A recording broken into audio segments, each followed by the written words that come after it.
ஆறுபடை ஆறுபடை ஆறுபடை இன்று எங்கும் மருதமலை கோயில் ஒரு 7 படை 7 படை 7 படை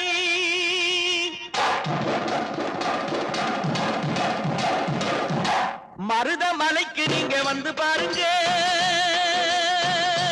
ஒரு தரம் மருதமலைக்கு நீங்க வந்து பாருங்க ஈசன் மகனோடு மனம் விட்டு பேசி பாருங்க மருதமலைக்கு நீங்க வந்து பாருங்க ஈசன் மகனோடு மனம் விட்டு பேசி பாருங்க தீராத வினைகள் எல்லாம் தீர்ந்து போகுங்க சத்தியமா சொல்லுறேன் தீராத வினைகள் எல்லாம் தீர்ந்து போகுங்க அது தீராவிட்டால் வந்து என்னை கேளுங்க அது தீராவிட்டால் வந்து என்னை கேளுங்க மருதமலைக்கு நீங்க வந்து பாருங்க